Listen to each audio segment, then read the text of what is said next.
Hello అండి. Welcome back to my channel.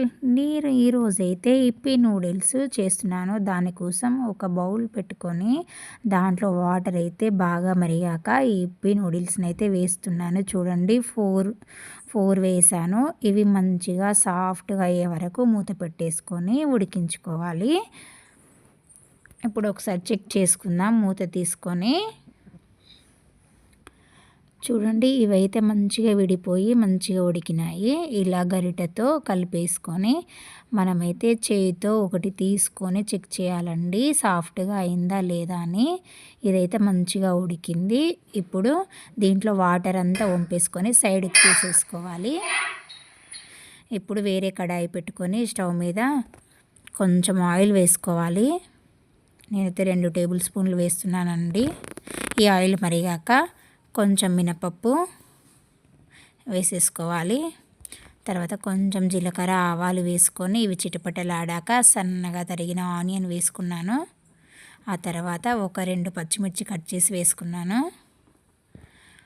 ఇవి మంచిగా కొంచెం కరివేపాకు, ఈ మూడింటిని మంచిగా ఫ్రై అయ్యే వరకు గరిటెతో కలుపుతూ ఇలా ఫ్రై చేసుకోవాలి. ఆ తర్వాత కొంచెం పసుపు వేసుకుంటున్నాను.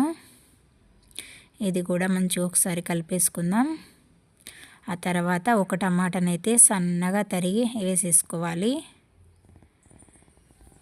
ఆ తర్వాత కొంచెం సాల్ట్, ఈ టమాటా మెత్తపడడానికి, అదేవిధంగా కారంలోకి వేయాలి కదా ఉప్పు అయితే. ఇలా ఒకసారి మంచిగా కలిపేసుకున్నాక కొంచెం సాఫ్ట్గా అయ్యే వరకు వెయిట్ చేయాలి.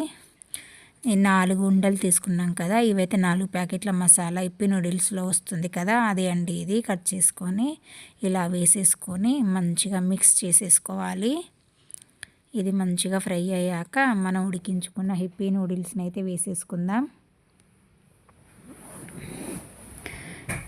ఈ ఇప్పి నూడిల్స్ వేసుకున్నాక గరిటెతో అయితే ఈ మసాలా అంతా ఇప్పి నూడిల్స్కి పట్టే విధంగా మంచిగా కలుపుతూ ఉండాలి.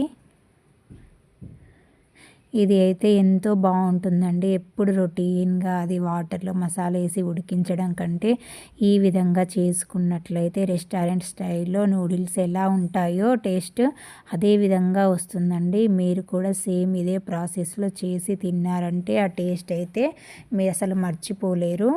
మీరు కూడా తప్పకుండా ఈ విధంగా ట్రై చేసి టేస్ట్ అయితే ఎలా ఉందో కామెంట్ సెక్షన్లో కామెంట్ పెట్టండి ఫ్రెండ్స్.